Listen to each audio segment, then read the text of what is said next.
Adolf Hitler was the Third Reich.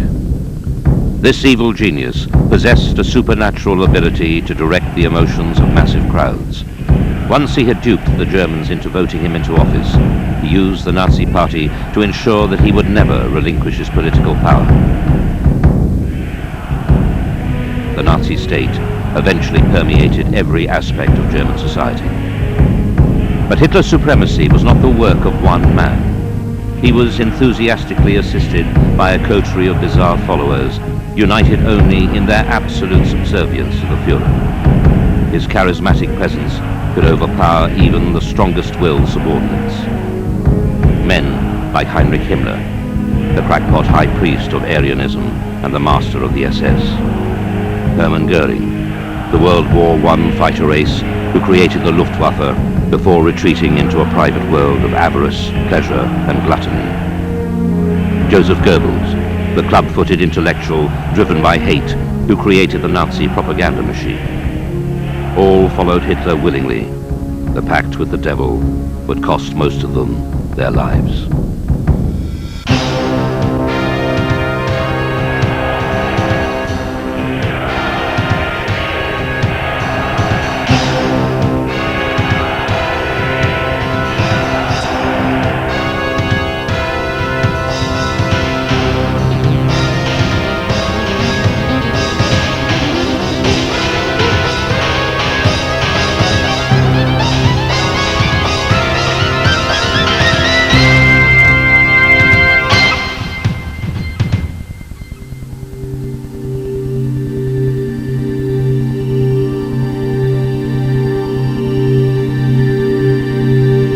Of all the leading Nazis, World War I fighter ace Hermann Goering was the only one regarded with any affection by the German people. Bluff and hearty, Goering had a gargantuan appetite and a ponderous sense of humor. The British ambassador described him as a brutal buccaneer, but one who has certain attractive qualities. What neither he nor the German public knew was that the amiable Goering was the greatest gangster in the Nazi regime. Lazy by nature, he could still summon up intense bursts of energy when it suited him. He used his many offices to pile up an immense personal fortune, and he became Hitler's officially declared successor. Goering saw action in the trenches before volunteering for the air service. He became a fighter pilot, rising by the end of the war to command the elite Richthofen Jagdgeschwader. After Germany's defeat in 1918, the 25-year-old pilot moved first to Denmark, where he became a barnstorming stunt pilot, and thence to Sweden to fly for one of the first airlines. There he met and married a wealthy 29-year-old Swedish aristocrat, Karin von Kansau. Like Hitler, Goering felt Germany's defeat in the Great War very personally. But unlike Hitler, he felt the need to further his education. He enrolled in the University of Munich. He and Karin first heard Hitler speak at a street protest. Goering was impressed, and he barged into the humble office of the NSDAP to fill in an application form. The appearance of a famous flyer caused an understandable stir in the party, and Hitler was delighted to recruit someone with both money and a name. Goering fell under Hitler's spell and devoted his considerable energies to mobilizing support for Hitler's revolution. By the end of 1922, he had risen to command the stormtroopers of the SA. Goering marched by Hitler's side during the Beer Hall Putsch in 1923 and was severely wounded when the police opened fire. He escaped to Sweden and did not return to Germany for 4 years. In 1928, he was one of the 12 Nazis elected to the German parliament, the Reichstag. 4 years later, he became its president after the election in which the Nazis emerged as the biggest single party. He was one of the few Nazis at ease among the upper classes, and his presence at Hitler's side was a source of mistaken comfort to many aristocrats, including President von Hindenburg. But Goering's meteoric rise to political office was marred by personal tragedy. His beloved wife had contracted tuberculosis and died in 1931. When Hitler became Chancellor in 1933, he appointed Goering Minister-President for Prussia, and Goering seized the reins of power without hesitation. He Nazified the police force and drafted SA men into auxiliary police units, which could then continue their street battles with Hitler's enemies under the cloak of legitimacy. Goering's most far-reaching move was his expansion of a political intelligence unit of the Prussian police force. Renamed the Geheime Staatspolizei, or Secret State Police, it was soon to become one of the most feared organizations in history, the Gestapo. 2 years later, in 1935, Goering was appointed Reichsminister for Aviation and Commander-in-Chief of the Luftwaffe. He spent the next 10 years maintaining the Luftwaffe's independence from the other two services, enhancing his own position but gravely weakening Germany's armed forces in the process. The early development of the Luftwaffe was rapid, and a number of advanced new designs were introduced in time to be combat tested with great success in the Spanish Civil War. This experience gave German air crews a decisive tactical advantage as World War II broke out. Goering gloried in the Luftwaffe's early triumphs. German aircraft played a decisive role in the defeat of Poland and in the Blitzkrieg in the West. But the army generals blamed the Reichsmarschall for Hitler's order to halt the Panzer formations outside Dunkirk. Goering had promised Hitler that the Luftwaffe would finish off the British on the beaches. Its failure allowed the enemy to escape. Although best known for commanding the Luftwaffe, Goering was also appointed to oversee the Nazi four-year plan, an economic program inspired by the Soviet five-year plans. Goering publicly trumpeted his ignorance of economics while exploiting his office to make a personal fortune. He imposed wage and price controls, slashed imports, and forcibly persuaded German businesses to fund the development of synthetic fuel and rubber. The economy was heavily dependent upon imports in these areas, and without them, she would not be able to wage a coming war effectively. His management style was as dilettante as Hitler's. Goering spent much of his time hunting or adding to his art collection. He looted enough old masters to fill several museums, and the art world is still dealing with the repercussions of his plundering today. Discredited by defeat in the Battle of Britain, Goering seldom met with Hitler after 1941, and kept an even lower profile after his failure to deliver on his promise to resupply the beleaguered Sixth Army at Stalingrad. Above all, he was blamed for the Luftwaffe's inability to prevent Allied bombing attacks on German cities. In April 1945, with Hitler trapped in Berlin, Goering made a bid for power, using the vaunted Austrian redoubt as his base. This ill-judged move led to his expulsion from the party and an order for his arrest. He evaded the SS, and a rejuvenated Goering played his role of jovial bully for the last time at the Nuremberg trials. His quick tongue was a match for several of the prosecuting team, but, as he recognized from the start, his death sentence was inevitable. Slippery to the last, he escaped the hangman by swallowing cyanide.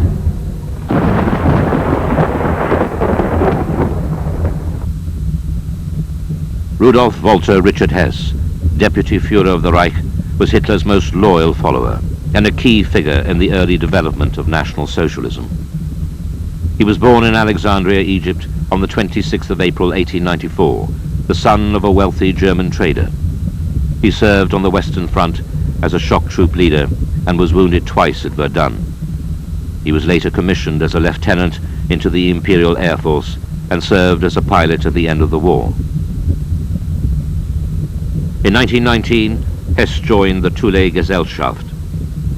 Devoted to extreme nationalism, race mysticism, anti-Semitism, and the occult, the Thule Society had few working-class adherents.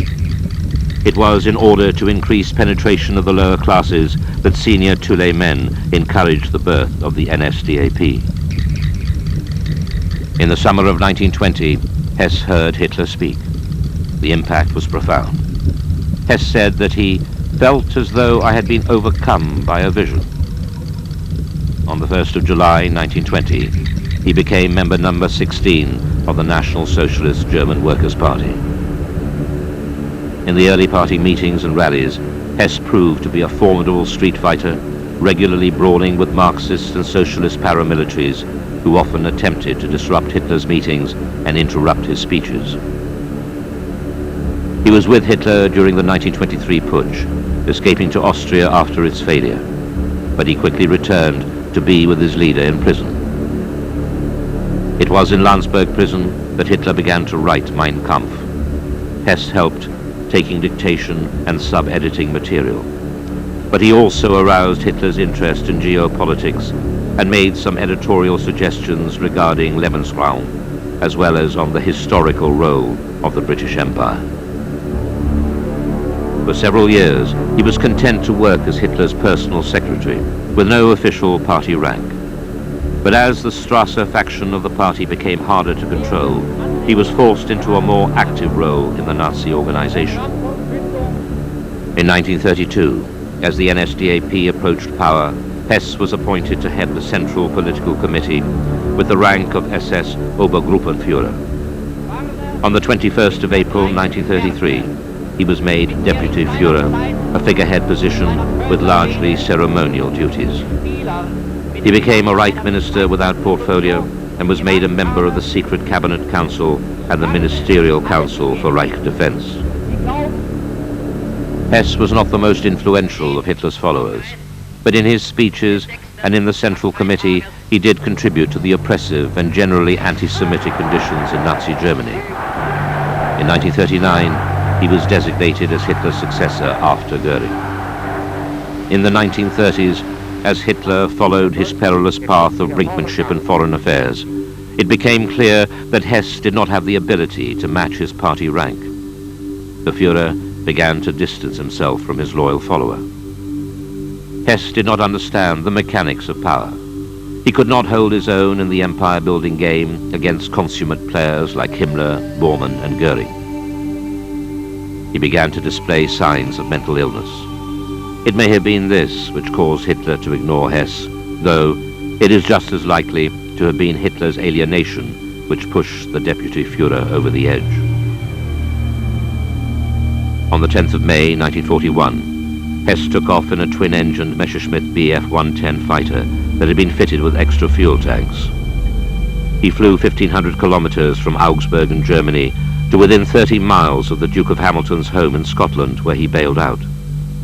On landing, he was detained by a Scottish farmer to whom he said he was Captain Horn and said in English, "I have an important message for the Duke of Hamilton." Interrogated by the British, he proposed that if Germany were given a free hand in Europe, Britain and her empire would be unmolested. He was convinced that Germany would be victorious, and if the British did not accept this generous offer, the country would be starved to death by the U-boat blockade. Hess's self-appointed mission came as an unpleasant surprise to Hitler and the Nazis, and they immediately disowned the Deputy Führer. The British concluded that he was half mad and did not speak for anyone with authority. In 1945, Hess was returned to Germany, and in 1946 was tried at the International Military Tribunal at Nuremberg. Throughout the trial, he suffered from spells of disorientation, staring vacantly into space, and for a time claimed to have amnesia. In periods of lucidity, he displayed continued loyalty to Hitler. He ended his final speech with the words, "It was granted me for many years to live and work under the greatest sun whom my nation has brought forth in the 1,000 years of its history. Even if I could, I would not expunge this period from my existence. I regret nothing. If I was standing once more at the beginning, I should act again as I did then, even if I knew at the end I should be burned at the stake." He was found guilty and condemned to life imprisonment at Spandau prison in Berlin. Though others who had been sentenced at Nuremberg were released after completing their sentences, the Soviet Union insisted that life meant just that for Hess. Hess committed suicide on the 17th of August 1987, after spending 41 years in prison. The 93-year-old asphyxiated himself using a length of electrical cord.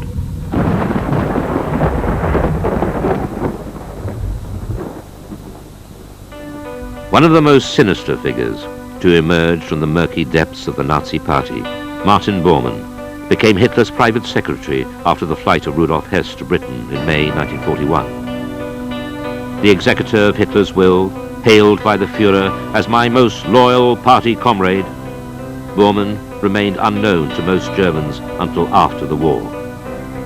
He shrank from the glare of publicity, spinning his plots in the dark obscurity of the Wolf's Lair, Hitler's concrete bunker complex in East Prussia. Bormann used Hitler's declining mental state to boost his own position of influence. He maintained absolute control over access to the Führer, the resulting isolation accelerating Hitler's retreat from reality. Bormann was an obsequious toady, fawning to his superiors, brutally overbearing to subordinates. A domestic tyrant, he insulted his wife in front of guests and was always ready with fists or belt if any of their 10 children stepped out of line. He moderated his behavior only when it profited him to do so. A heavy smoker, he never dared smoke near Hitler. He was a binge drinker, but never drank when on duty. He frequently selected the vegetarian menu when dining with the Führer, but gorged himself on sausages in his room afterwards. He remained in the bunker to the end, living in a make-believe world where he continued a long-standing feud with Goebbels. He made sure that the Führer got to hear of the betrayals by the absent Goering and Himmler. Bormann witnessed Hitler's marriage and last testament. After the Führer's suicide, he attempted to escape into the chaos as the Soviets overran Berlin and disappeared. Rumors abounded that he fled to South America, but human remains found on a Berlin building site in 1972 were tentatively identified with Bormann. A crushed poison capsule between the teeth indicated that these were no ordinary bones. They were close to where he had been last seen alive, and they matched Bormann's physical characteristics. In 1998, the identification was confirmed by matching DNA from the remains with samples from Bormann's children. Only 36 when Hitler came to power, Joseph Goebbels was the youngest member of the first Nazi cabinet. Probably the most intelligent of Hitler's followers, and certainly the most articulate, Goebbels saw early on that there was no way Germany could win the war. Even so, he followed his leader down into the darkness. "Hatred, that's my trade," he once boasted in an aside that could have come from Shakespeare's murderous Richard III. "It takes you a long way farther than any other emotion." A childhood disease had paralyzed and deformed his right foot, and a little more than 5 feet tall, Goebbels was acutely conscious of his deformity, which could have held less talented men back. But he came from determined stock. His father was a shop floor worker in a factory who worked his way up to become a bookkeeper and eventually plant manager. The limping Goebbels was unfit for military service, a burning humiliation for an intensely patriotic young man. He completed his studies despite the civil unrest that followed Germany's defeat, and his doctorate gave him a better choice of career than his father ever had. Yet, like many of the leading Nazis, Goebbels never managed to hold down a job. He joined the Nazi Party in 1924, becoming business manager of a National Socialist group in the Rhineland. At that time opposed to the Munich-based section of the party, Goebbels fell in with Hitler's rival Gregor Strasser, who was building a power base in the industrial north and center of Germany. Goebbels' life was transformed in 1926 when he met Hitler face to face. The party leader set out to win over the talented little cripple to his cause, and Goebbels became yet another opponent who succumbed to Hitler's personal magnetism. Goebbels' diary entries initially describe Hitler in vaguely hostile terms, but the tone gradually changed to sycophancy, verging on homoeroticism. Goebbels' feelings were not reciprocated. Hitler recognized Goebbels' abilities and exploited them, but he seldom extended his confidence to Goebbels the same way he did to Goering, Hess, and later Bormann. Goebbels would be at Hitler's side during the night of the long knives, but he was not informed of what was about to take place until the last moment. Elected to the Reichstag in 1928, as one of the 12 Nazi members, Goebbels doubled as leader of the Berlin Party and national publicity coordinator. He led the Berlin Nazis in a high-profile campaign against the communists. By staging rallies in the heart of the red-dominated working-class districts of Berlin, Goebbels brought about a series of street fights in which the SA usually emerged triumphant. His public speeches were as fiery as Hitler's, and he toured Germany with them during the election campaigns of 1931-32. Goebbels pioneered many of the features of modern politics. It was his idea to organize whirlwind tours by air, sending Hitler to speak in town after town. He had Hitler's speeches recorded on singles and distributed to families that owned a gramophone. He recruited filmmakers to produce stunning propaganda movies, of which Leni Riefenstahl's Triumph of the Will is the most famous. Goebbels' wartime propaganda was brilliant. It was by no means the hysterical ranting he has often been accused of. Broadcasts and newspapers molded public opinion, and discreet soundings were taken across the country to determine the genuine state of the people's mind. A born spin doctor, Goebbels turned truth on its head so convincingly, it was hard to tell up from down. He was also the first to use the phrase Iron Curtain with reference to the Soviet Union's grip on Eastern Europe in a 1943 edition of Das Reich. As Minister for Propaganda, Goebbels extended his empire to include the German film industry. Doubling as state censor, his influence was all-powerful, and his casting couch the first stop on the career of many a starlet. Like many unprepossessing men, Goebbels found his sex life transformed by political power. His affairs culminated in a passionate relationship with Czech actress Lila Barova. Goebbels was the only senior Nazi to be seen in public after British and American heavy bombers had attacked Berlin. He would be out inspecting the damage, helping coordinate rescue efforts for people trapped in the rubble, and winning the grudging respect of the same working-class districts he had attacked in the 1930s. In April 1945, he joined Hitler in the Berlin bunker, bringing his family along. Goebbels' final, irrelevant triumph was to be appointed Hitler's successor, Chancellor of Germany. He held the office for just 24 hours. On the night of the 30th of April, 1st of May, his wife Magda murdered their 6 children, then joined her husband outside the bunker entrance, where she swallowed cyanide, and he blew out his brains with a pistol.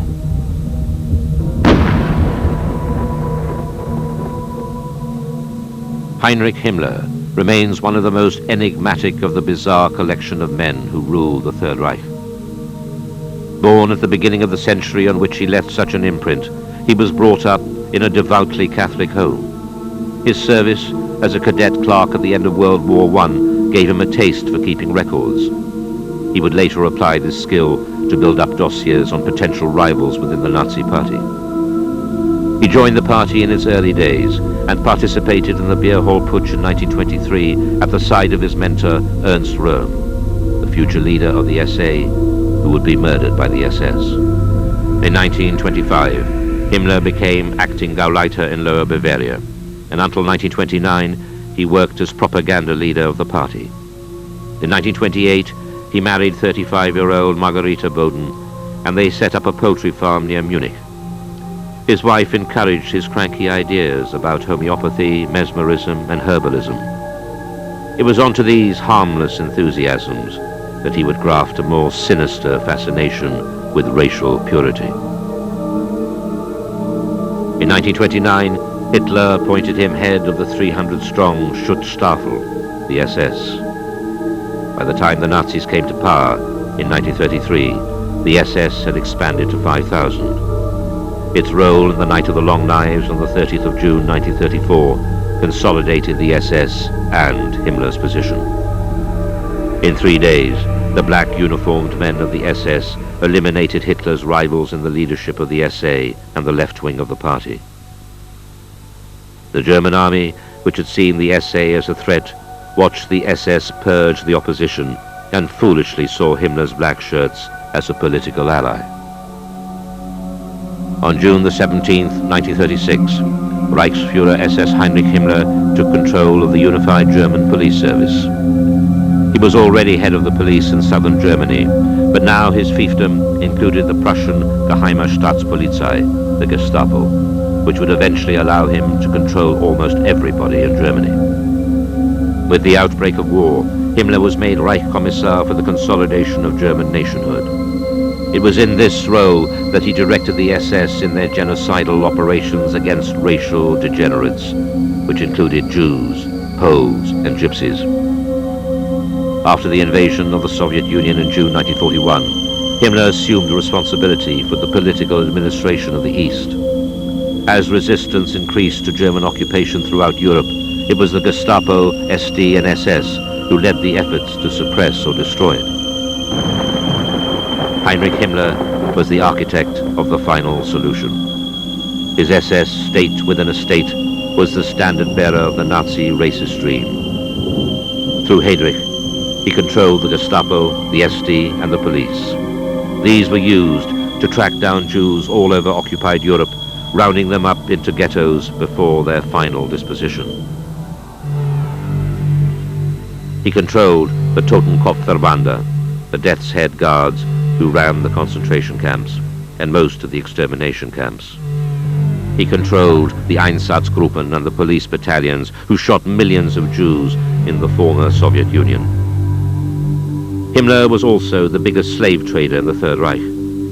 The SS Economics and Administrative Department negotiated lucrative deals to provide German armaments manufacturers with cheap labor. The average life of a concentration camp laborer was 9 months, by which time the SS had profited by around 1,500 marks from his or her work. All these organizations reflected the character of their leader. A natural clerk, Himmler insisted that each stage of the horrific process of exterminating Europe's Jews should be recorded in tedious detail. So much was written down, in fact, that in spite of attempts to destroy the evidence at the end of the war, enough remained to hang the surviving perpetrators. In August 1943, Himmler was made Minister of the Interior and used the position to strengthen his grip on the civil service and courts. Following the 20th of July bomb plot in 1944, Himmler became Supreme Commander of the Replacement Army, which provided reserve troops for the fighting fronts. Late in 1944, Himmler was given command of an army group. This would have been a challenge to an experienced general, and it was overwhelming to a man whose sole military experience had been as an officer cadet clerk at the end of World War I. Out of his depth in facing the massive power of the Red Army, he retired to a nursing home, leaving command to his deputy. Himmler finally realized that the war was lost early in 1945 and began negotiating with Count Folke Bernadotte, a Swedish Red Cross official. Himmler was so out of touch with reality that he suggested that the release of female Jewish detainees in concentration camps could be used as a bargaining tool in negotiations with the British and Americans. News of the SS leader's dealings reached Hitler in his Berlin bunker 2 days before his suicide. Outraged that Treuer Heinrich, loyal Heinrich, should desert him when all of Germany was falling into ruin, the Führer ordered the Reichsführer's arrest for treason. On the 21st of May 1945, Himmler shaved off his moustache and adopted the identity of Heinrich Hitzinger, a dead village policeman. Leaving his headquarters at Flensburg, he hoped to disappear among the displaced population on the move on the crowded roads in Germany. Detained at a British checkpoint at Bremerforde, he was examined by a British Army doctor. Himmler's nerve failed, and he crushed a vial of cyanide concealed in his mouth. Unlike millions of his victims, he died almost instantly.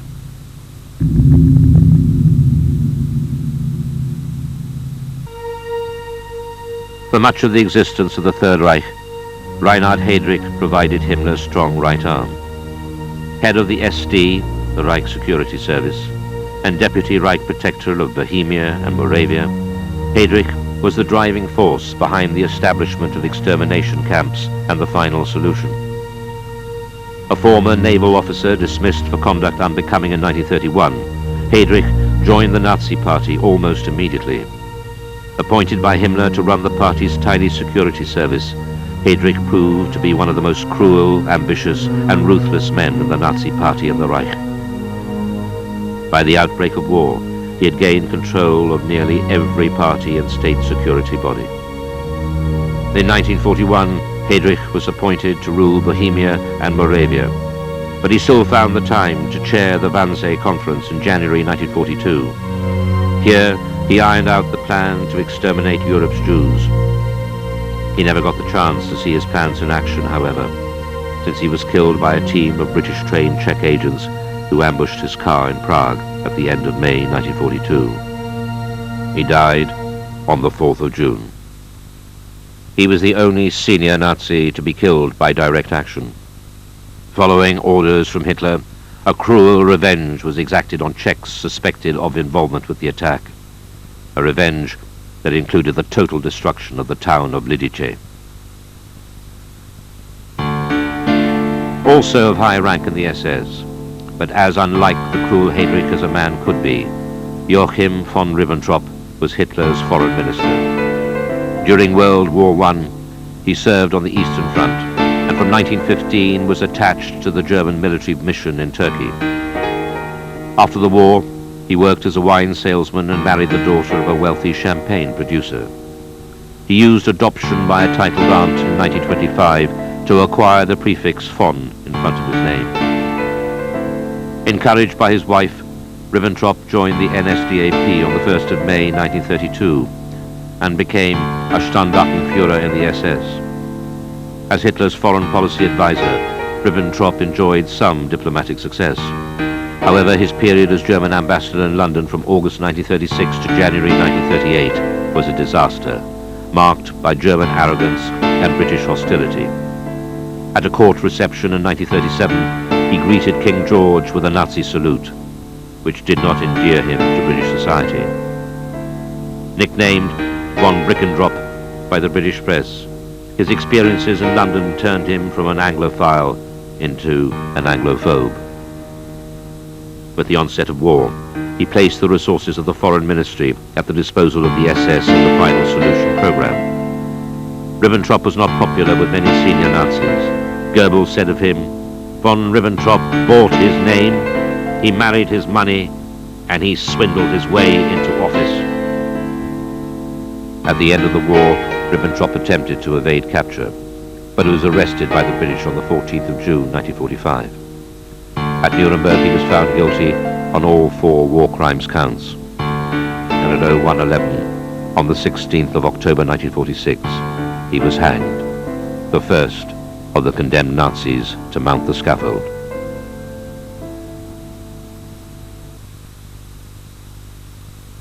Alfred Rosenberg was the leading proponent of Nazi race theories. Born in Estonia in 1893, he studied architecture in Moscow and may have served in the Russian army during World War I. He moved to Germany in 1918, joining the German Workers' Party soon after Hitler, and was at his side during the Beer Hall Putsch. Hitler, serving his prison sentence in Landsberg in 1924, entrusted the running of the Nazi Party to Rosenberg. His choice could not have been more ill-judged. Rosenberg was detested by virtually all senior Nazis, and the party began to disintegrate. Hitler rescued the situation on his release, and Rosenberg went on to edit the Völkischer Beobachter, the Nazi Party newspaper, and established a reputation for his anti-Semitic writings. In 1929, he set up the Combat League of Struggle for German Culture. Its purpose was to promote the beliefs of Hitler on the nature of German Kultur and to combat the Jewish influence on German cultural life. Despite his unpopularity, Rosenberg retained the Führer's loyalty, and in 1941, Hitler appointed him Reich Minister for occupied Eastern territories. Many of the worst atrocities in the East were committed during his time in office. As a result, he was found guilty on all 4 war crimes charges at Nuremberg. He followed von Ribbentrop onto the scaffold. Albert Speer was one of the very few middle-class Germans to gain senior status in the hierarchy of the Third Reich. Born on the 10th of March 1905 at Mannheim, he joined the NSDAP in 1931 after hearing an address by Hitler. A consummate networker, he accepted architectural commissions from party officers and undertook the technical arrangements for the 1933 Nuremberg rally. Success was rewarded by Hitler's attentions, and the young architect subsequently received major commissions, including the staging of future Nazi Parteitage and drawing up plans for the complete redesign of Berlin. In 1938, he was awarded the Golden S Partei Abzeichen, the Gold Party Badge. In 1942, following the mysterious death of Fritz Todt in an air crash, he took over the post of Minister of Armaments, as well as General Inspector of Water and Energy, Chief of the Todt Organization, and membership of the Central Planning Bureau. He was able to achieve high production even while the US Army Air Force and Royal Air Force were subjecting Germany to heavy air attacks. Speer proved to be an exceptional administrator, but his position ensured that at the close of the war he would be classed as a major war criminal. At Nuremberg, in company with Frank and von Schirach, he expressed shame and remorse for the activities of the Third Reich. On the 1st of October 1946, he was sentenced to 20 years in prison. He was released in 1966 and died on the 1st of September 1981 in London during a visit to participate in a television program. Hitler, the scourge of the 20th century, was a man dominated by hatred and vengeance. Tragically, he was also possessed of enormous gifts, not the least of which was the ability to inspire blind loyalty in his followers.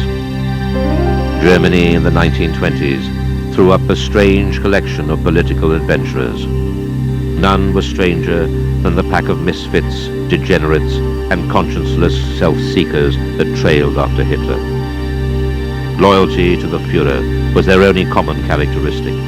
Otherwise, they behaved like dogs, begging for favors and fighting with each other for the scraps thrown from their master's table. Some, like Goering and Himmler, were men of considerable ability themselves.